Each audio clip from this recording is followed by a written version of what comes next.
Hi, good evening. How are you? Okay, great.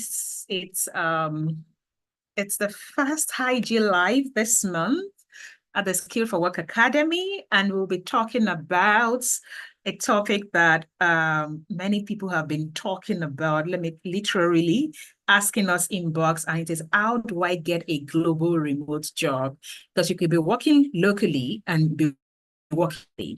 So the question is not just about getting a remote job. People want to get a global remote job because they not only want to be able to work remotely, which allows them for flexibility, they also want to be able to work remotely for flexibility and also earn good money in terms of dollars. So the question on everybody's mind is, how do I work or get a global remote job? That's the question. And if this is the first time you're meeting me, I'm Dr. Aderinsola Adio Adepoju.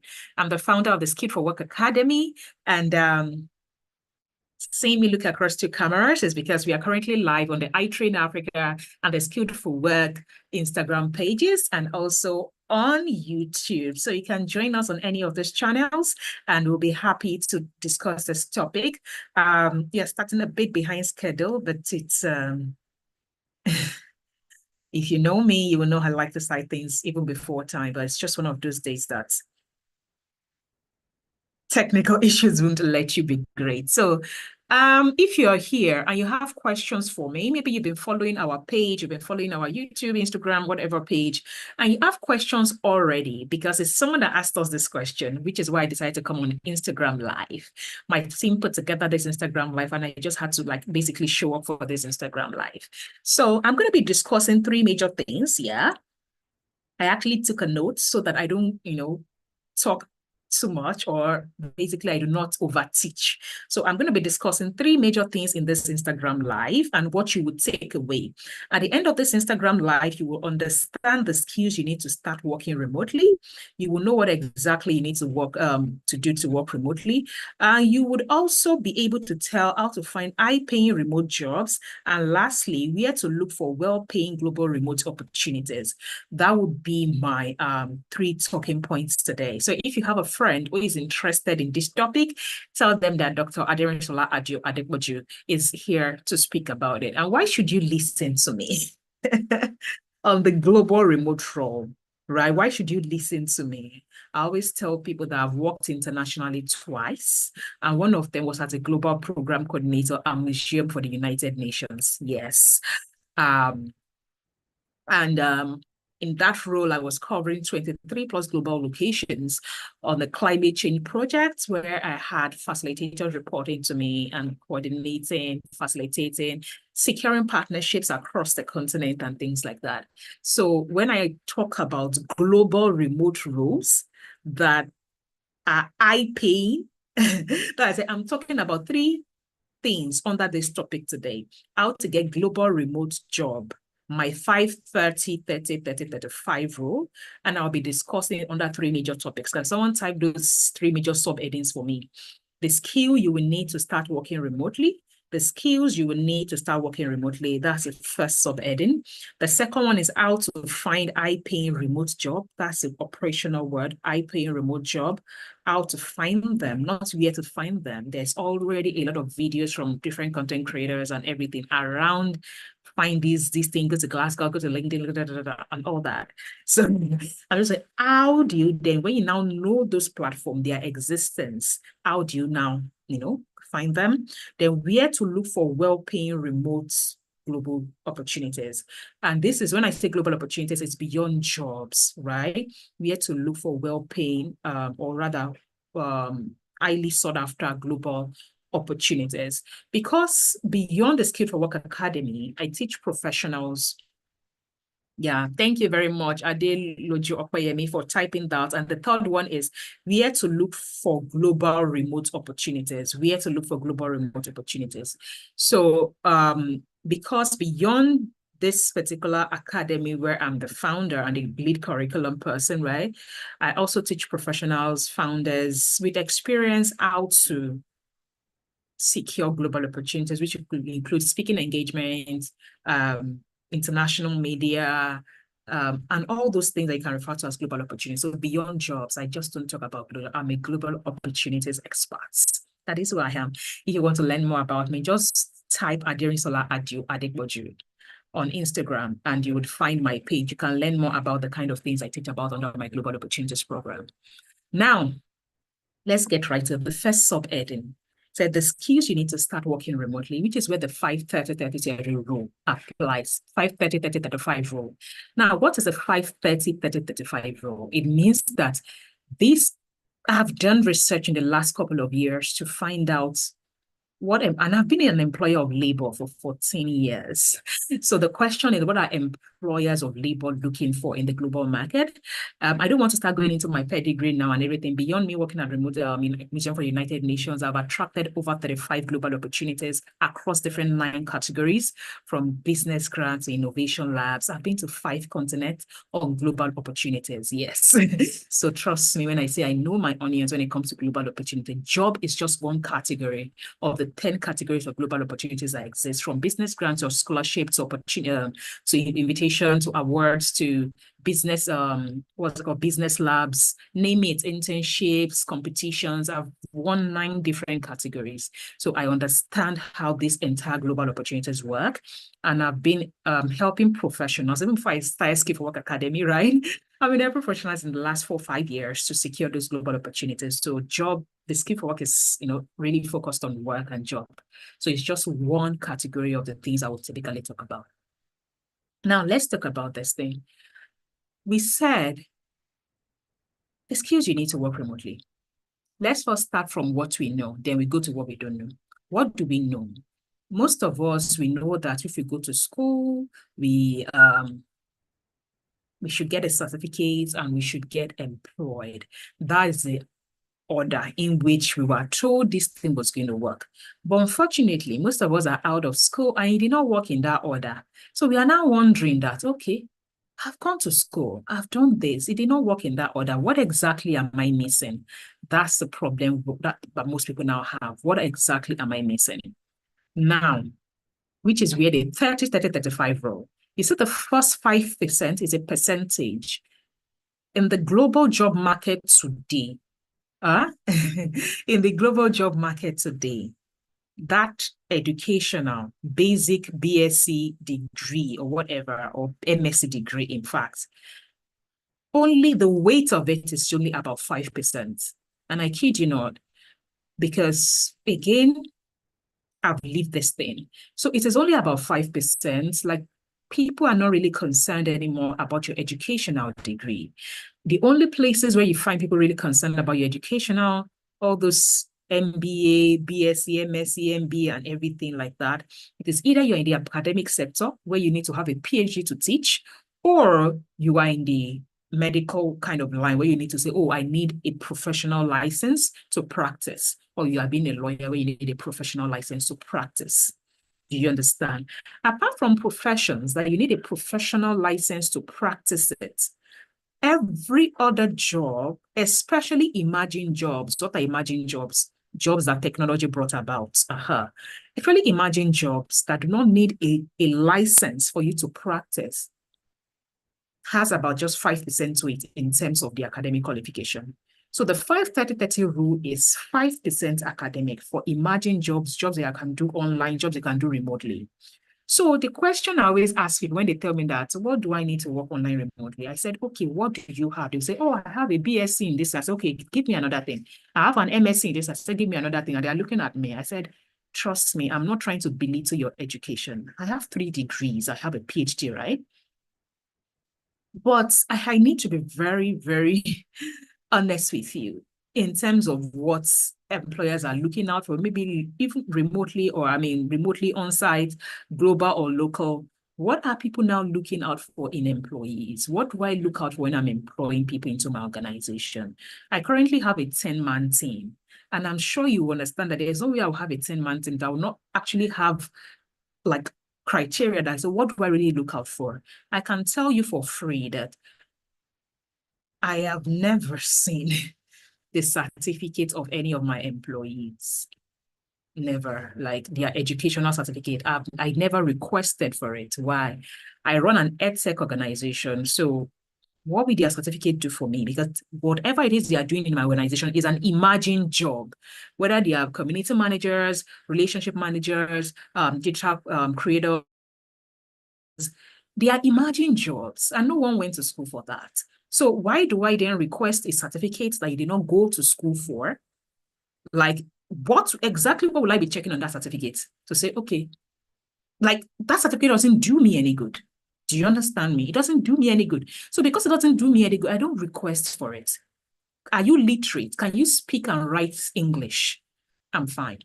Every other thing, most likely you have to learn it. So because you have to learn it, it means that I need to teach you via a curriculum I have already created. So if you're ever wondering, how did I create Skill for Work Academy? It's because I had the pain point of me not finding skilled workers. So I had to start creating my curriculum 4 years ago to train people that would work for me irrespective of their role. And I found a common thing with them. But then let's stick to this thing, the skills you need to work remotely. So here is what happened. 5% academic for emerging jobs. I now ask you, if all you have is an academic certificate, what does that mean? What simply means is you have a failure mark. What does a failure mark mean? F9, because 5/100 is failure. So the question is, how do we then get what you need to work remotely? So what do you now need to work remotely? I'll say you need 3 major things, which is what carries a 35 percentages. So because 5, right? 5 is the bottom line for everybody. All of us have gone to primary, secondary. In fact, you'll be shocked that most jobs on good sites like LinkedIn, etc., they don't even ask you for a degree. Is that bad? Like they don't need like a BSc or anything. They don't even need a degree. So it means that you went to school and you graduated, and the other person who is a secondary school leaver are competing for the same jobs. Like your BSc and your MSc does not make you better than that person. So you are on the same level as someone who has gone to secondary school, university, postgraduate.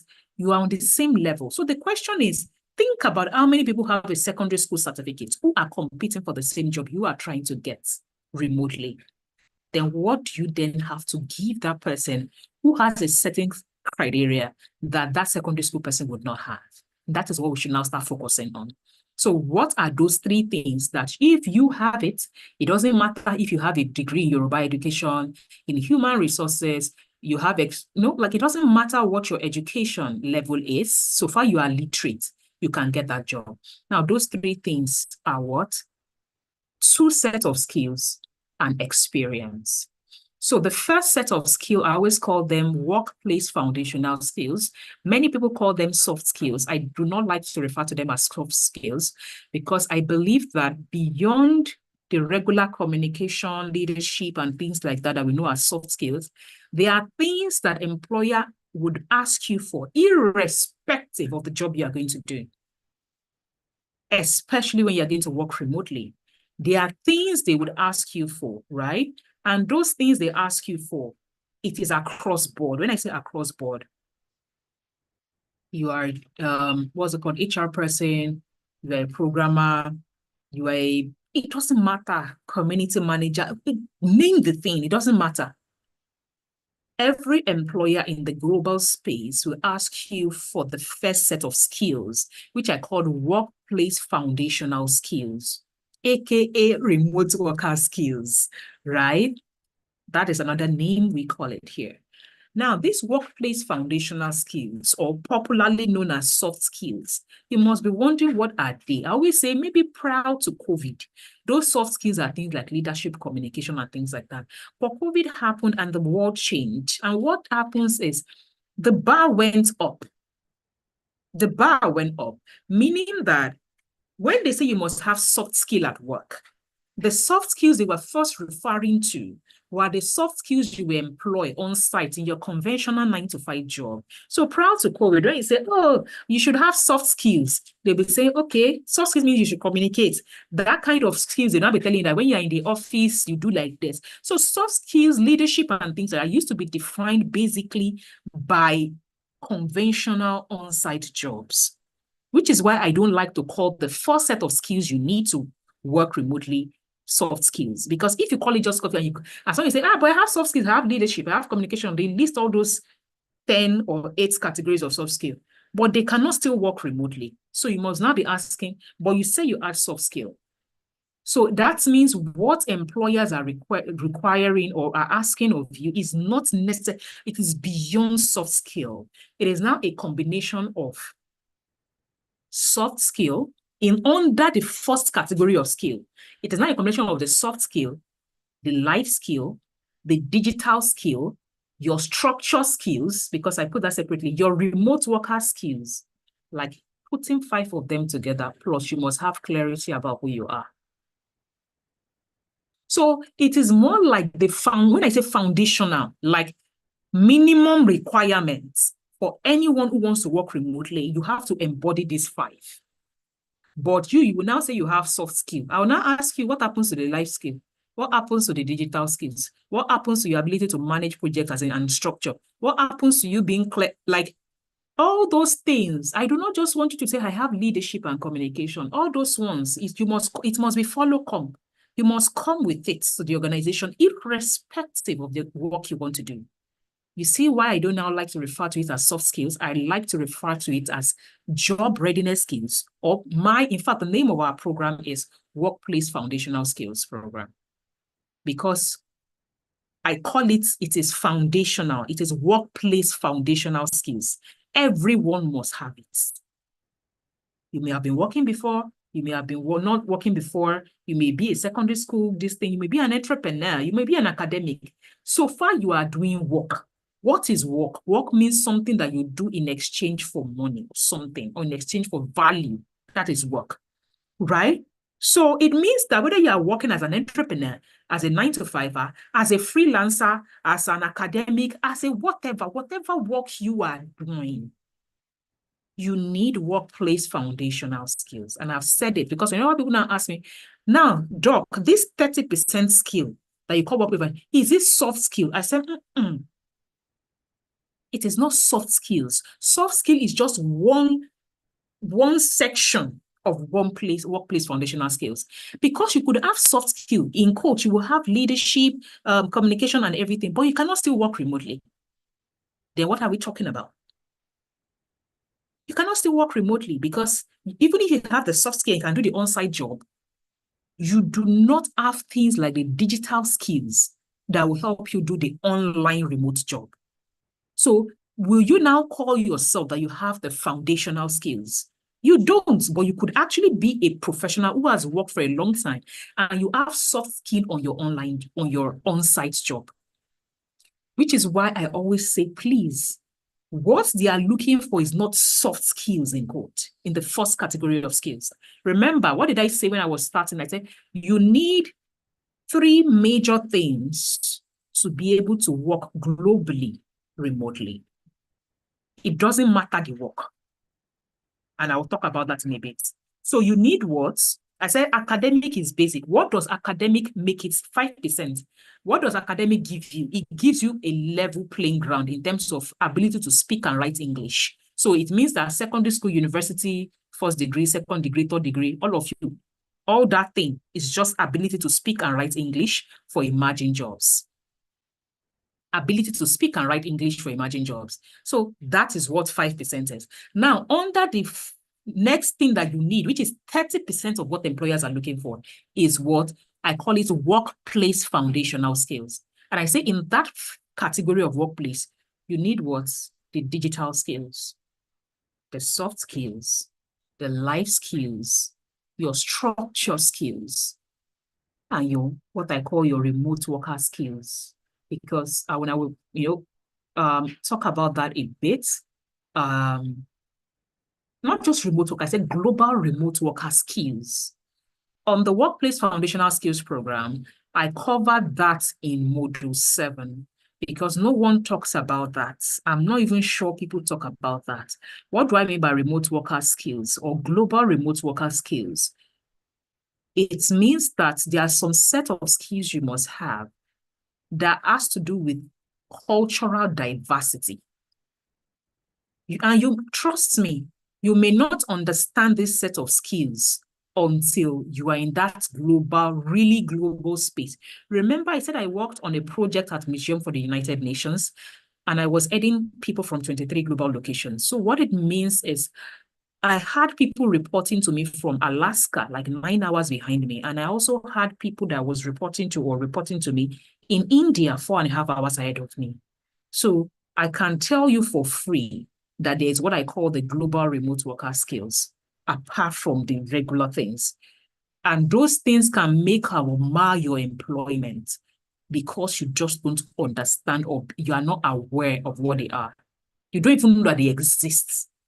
I'm sure how many of you, if you are listening to me right now, if you knew that workplace foundational skills and soft skills are not synonymous, let me say yes, like you knew that workplace foundational skills and soft skills, that they always say have soft skills. If you thought they were the same thing, type A in the comment section. If you thought soft skills and workplace foundational skills were the same thing, type A. If you knew that workplace foundational skills and soft skills are not one and the same, type B, right? Why am I saying this? Just even being aware of what they are and that they are not synonymous is enough thing that you can take away from this session today. Because when you know that they are not synonymous, then you start to seek for knowledge on what you really need. Remember, what is the first subheading we are talking about? The skills you need to start working remotely in the global space. And I've mentioned that you need 4 things. You need basic education, which is 5%. You need workplace foundational skills, which has 5 major things. Now, if you are not able to get those 5 major things, if you are watching me live right now, and you do not have a good combination of those 5 things, and you are wondering where will you learn them together, you should enroll for Workplace Foundational Skills Program. The batch 5, which is the last batch of 2024, is closing on the 28th, 11:59 p.m. It's not just closing. Since we've been running this program in the last 5 batches, we have subsidized it by 90% this year. So what it means is this is the last batch this year that will pay that same price of its 90% subsidy. People that are paid in 2023 paid us 300,000 for it. This year, for the first 5 batches, like the entire 2024 batches, which is the last batch now, is stopping on the registration is closing on the 28th and the batch is starting October 1. That's the last batch. I will pay 37,625. If you are watching this, like this is the first time you are coming across me, you just check the page for more information. You understand what I'm saying? So if you are looking for that first category of workplace foundational skills in a single curriculum at the 90% subsidized rate, you should click on the link somewhere in our bio or something and grab it before 11:59 on September 28th. You can still grab it at a later time. It's just going to have a more or a higher cost to you. Now, let's go to the third thing you need. Education 1, 5%, which, what does education mean? Literacy, that is all. Second one, workplace foundational skills that has 5 things. What is the third thing? I now call that the hard or technical skill. What is the hard and the technical skill? It means that it is that thing that you call yourself, the title. What do you call yourself? I'm a project manager, I'm a product manager, I'm a content creator, I'm a doctor, I'm a lawyer, I'm an engineer, I'm a carpenter, I'm a founder, all those things you call yourself. Whatever it is you are calling yourself, it means that you have a technical skills to do that job, right? So I always call hard skill or technical skill, I call them the named skill, the skill that everyone is chasing. The skill that you carry money and go and say, let me register for data analysis, let me register for data entry, let me register for project management, let me register for product management, you know, all those things you are chasing. Or let me get to school and go and do masters in economics. All those things are the named skill or the hard skill or the technical skill.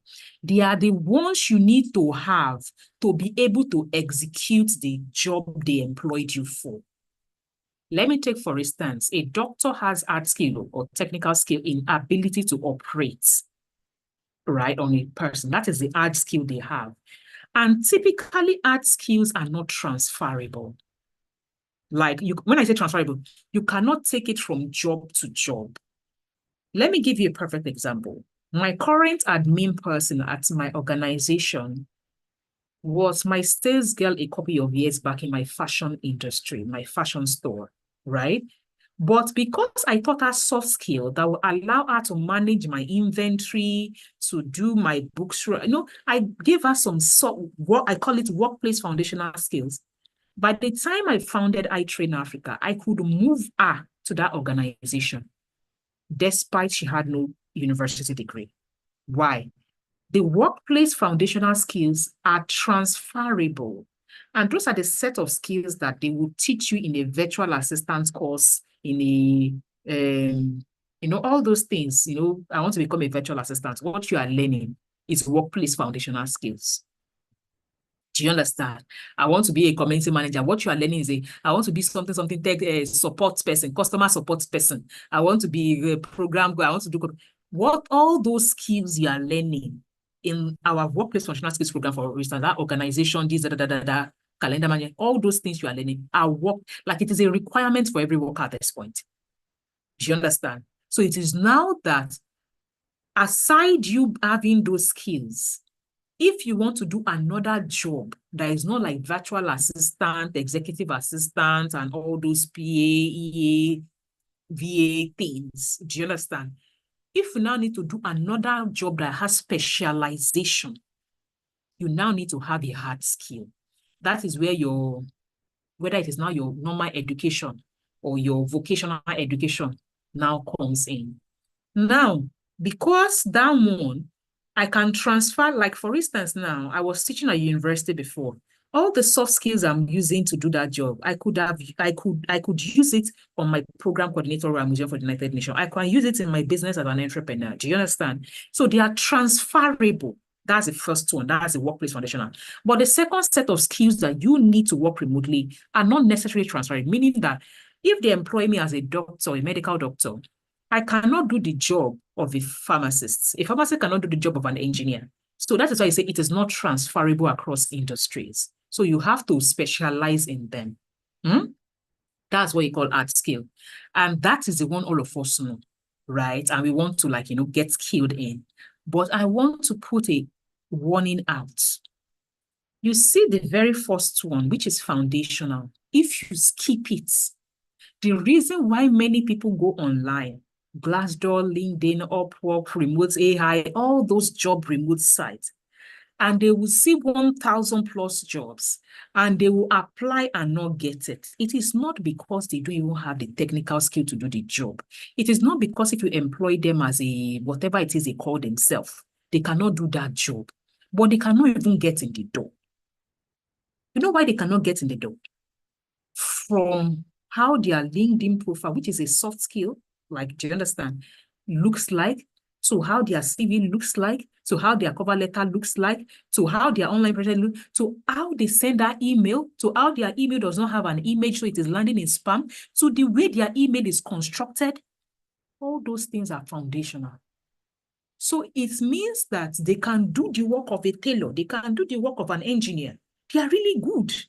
But the recruiter will never get a chance to see that they are good. You know why? The foundational skills that should have brushed them up, that is foundational, so that they look presentable in their technical space, they did not acquire it.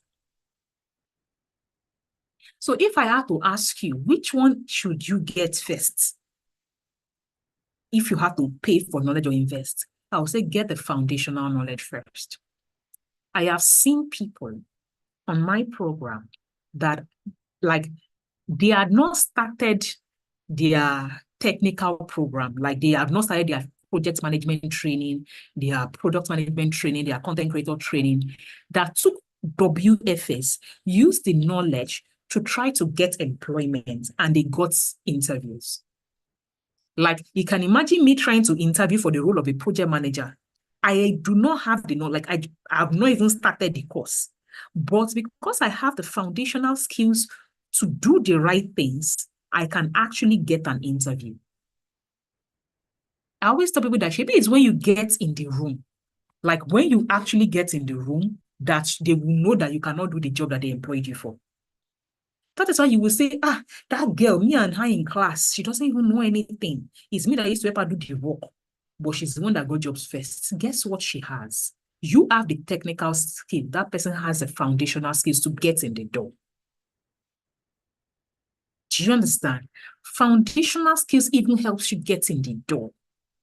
But the challenge I see is when someone goes say, okay, let me take data analysis, let me take cybersecurity, let me take this and this and this, and they start to pack courses upon courses. And I do not blame them.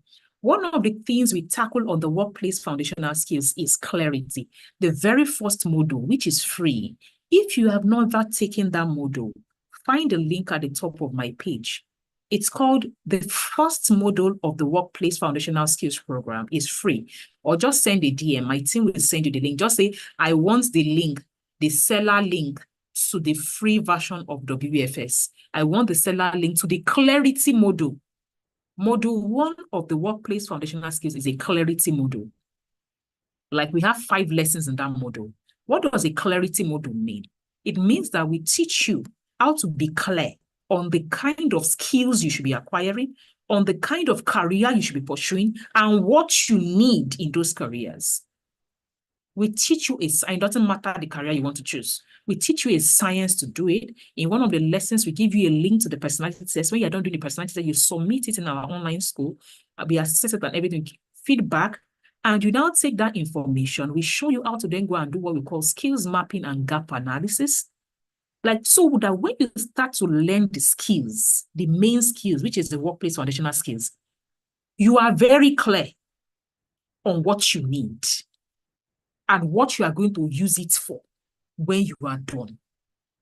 Many people, I'm sure if I ask a couple of people here, if you've taken online courses that did not, it's not as if the course was not good, but you finish it, you still don't know what to use it for.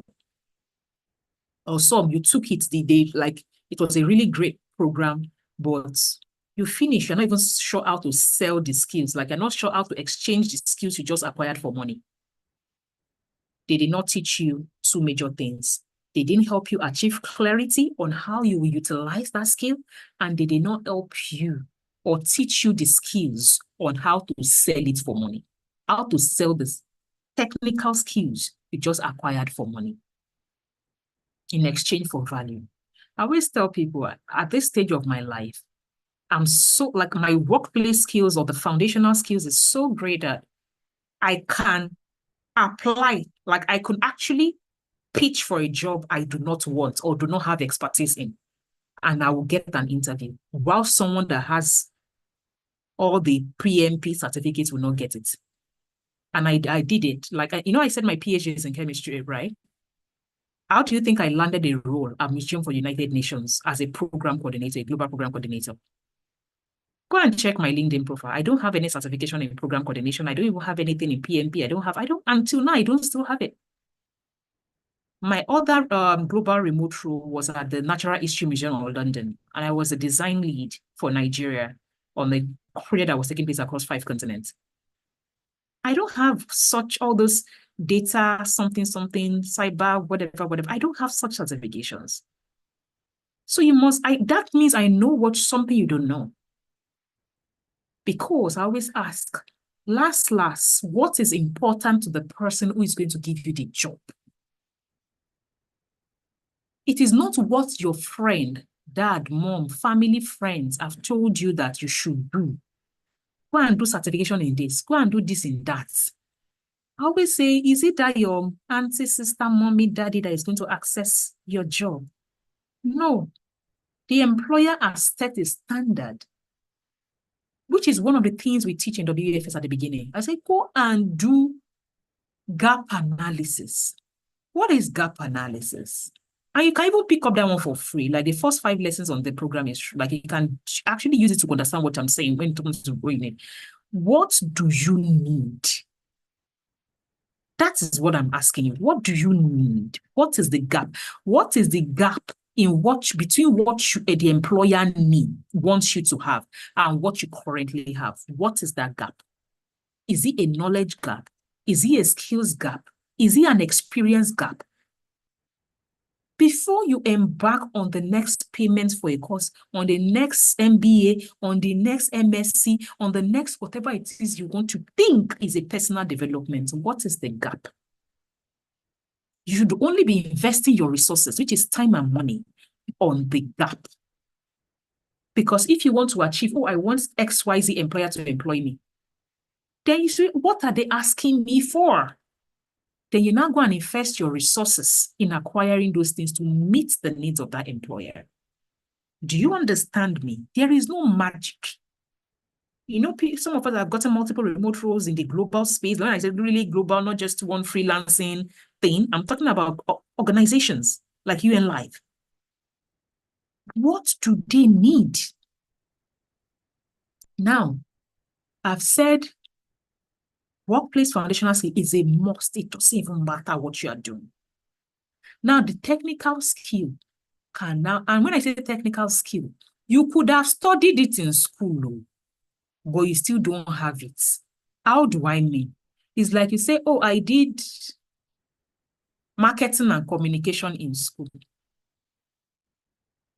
They are now trying to employ you as a marketer in the technology space, aka digital marketer. So in actual sense, you have knowledge in terms of certificates, but you don't have skills. That is not what I'm talking about. Now we are talking about now that the skills you need to start working remotely. Education, foundational workplace skills. The second category is technical skills. I'm now trying to differentiate that. When I say technical skills, I did not say technical knowledge. Under knowledge, you could have theoretical and practical. Practical is the skills you can execute the job. So I did marketing and communication in school, but they did not still give me that remote work on marketing. Sis, do you have the skills of marketing or you have the knowledge certificate of marketing? They are two different things. Remember what we are talking about is what you need to start working remotely. Whoever wants to employ you remotely for a remote job, when they are employing you on site, they have leniency to say, let me teach her. Let that job shadow someone at the organization. Let her shadow someone. But when they are employing you remotely to do a job, who are you shadowing? Who are you shadowing? They need you to have competency. So the only thing they can now start helping you with is, okay, because you are new to this organization, they show you how it differs in their organization. Not that they start showing you how to set up Airtable as a project manager.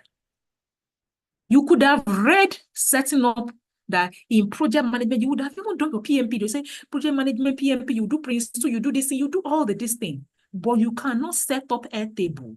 You cannot set up Jira. You cannot set up Miro. And you will say you have certification. Please, there are two different things. The one I'm referring to here for remote work is the skills aspect of it. Not the one that you say, I have done this course from XYZ institution. Is the skills aspect of it I'm referring to. Because if it is remote work, they need the skills aspect before they need the certification that says you have it. Trust me on this one. I know you can go on our page, go and start reading up people that have they've done something, like all those certification, project management, data analysis, all those things. I know someone that did 3, did project, she did data, she did Scrum, something.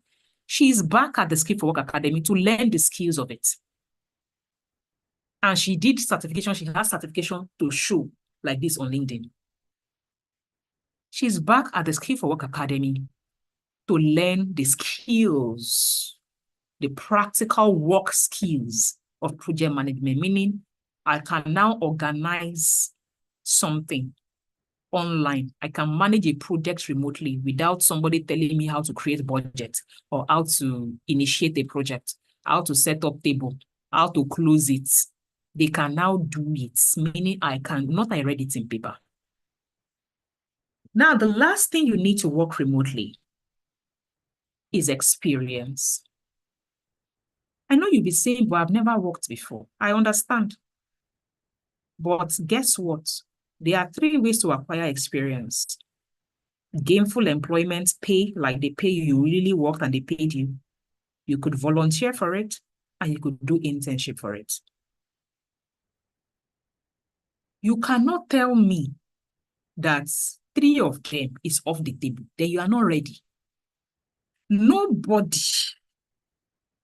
take it from me, wants to get someone to work remotely for them or with them without the person having done it before.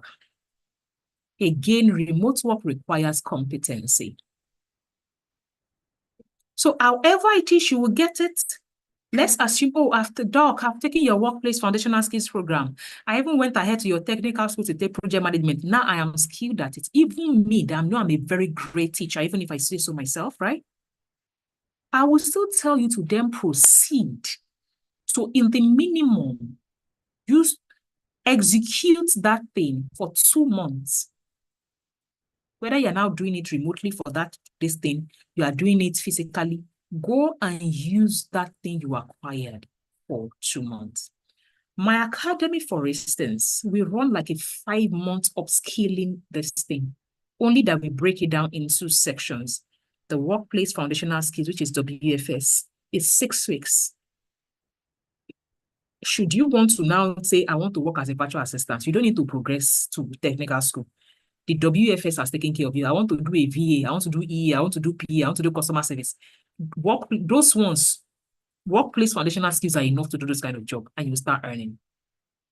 But you want to do something else, like product, project, and all those other jobs, you then need to go to the technical school to learn those things, another 6 weeks. That's a total of 12 weeks.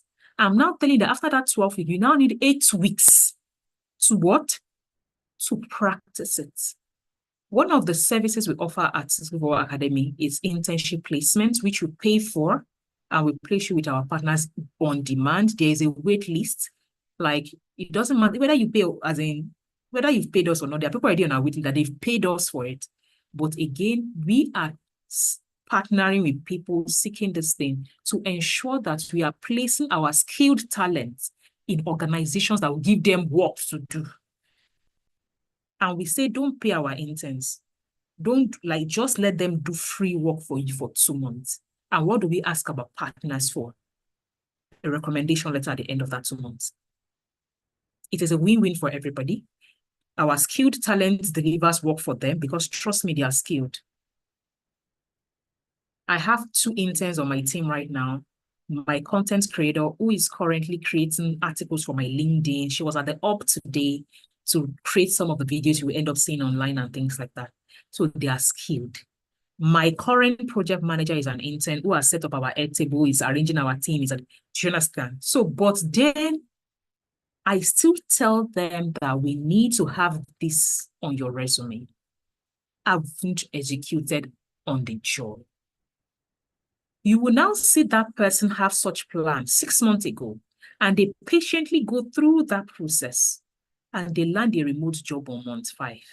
You start to want to do what they did last, which is start to apply. So what you only see when people tell you can get a remote job, this is they don't tell you the process. So what you are seeing is that they will tell you, go to Glassdoor, click this, click that, apply for the job, and you land it. It is not to go to Glassdoor. It is to qualify for the job. Do you get me? Which is why I had to say, I would explain tonight what you need to start working remotely. For some people, it's shorter because some people, by 6 weeks, the kind of job they want to do remotely is a VA job, virtual assistant job, or this thing, which is not a bad thing because they earn well in the global space. So that was not even the question. So do you understand? Some people 6 weeks, they get into that distance. Some people 12 weeks, they will say, oh, I've worked before. I have people like that on my program. They are project managers in the real sense of it. But then they cannot work as a project manager in the global space because they don't have that remote worker skills. So such persons come back to my academy, they take WFS. They now take project management as a skill that they need to execute in the global space. Then they now take it because they have previous work experience. They don't need to intern. They just now go and start applying for a remote job because they will now use their work experience previously to serve as that experience, which is the 35. 35% is what experience carries, be it internship, volunteering, or paid work. Who is following me? As am I talking to myself, or I'm just as should I continue, or the one I've said is enough?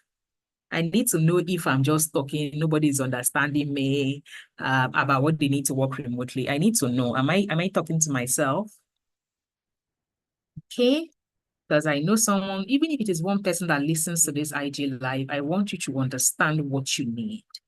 And I've just explained my 5-30-30-35 rule. Experience carries 35%.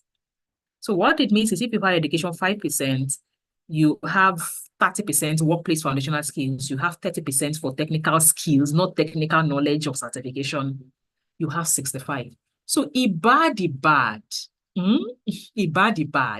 it means that at least you can have 65%, which is a B.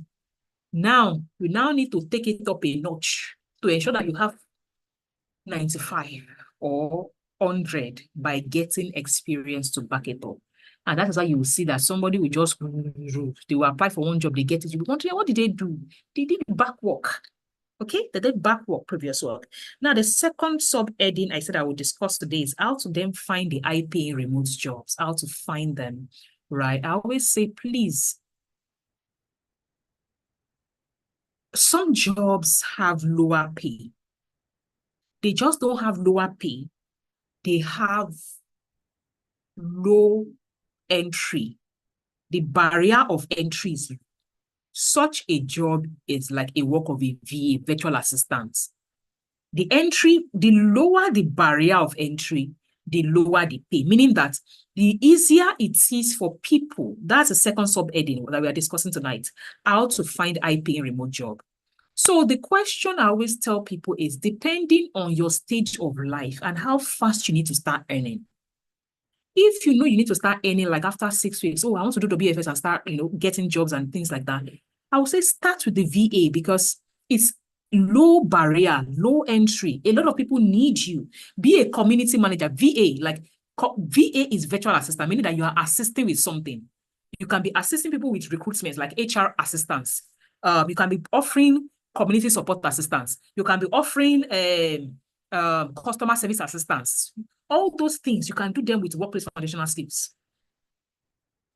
However, remember that the second thing here is what? How to find high-paying remote job. Now, this high-paying remote job, again, is subjective to people. Someone who is currently earning 100,000 naira in Nigeria, which is about $100 or 150,000, when you give them a $500 per month job, it is high-paying because it is times 5 of what they earn. When you give them a $1,000, it is this thing. But someone that is already earning 1 million per month in Nigeria, you cannot offer the person $1,000 global this thing. So high-paying to that person is like 5 times what they currently earn. $5,000 and things like that. Do you understand? So whenever I say high-paying, I always say high-paying is subjective based on your level at this point.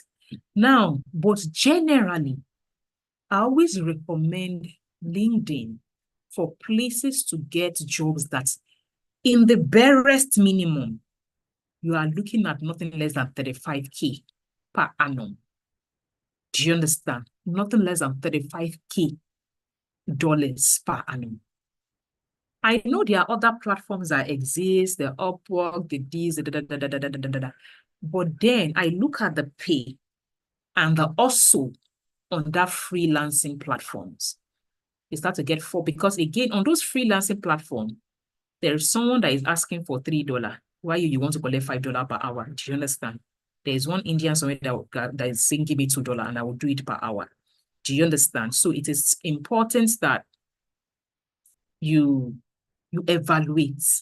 But again, the lower the barrier, the lower the pay. Upwork is one place that people easily like get into and everything like that because they believe LinkedIn is complicated before you build a profile for LinkedIn and do all those things.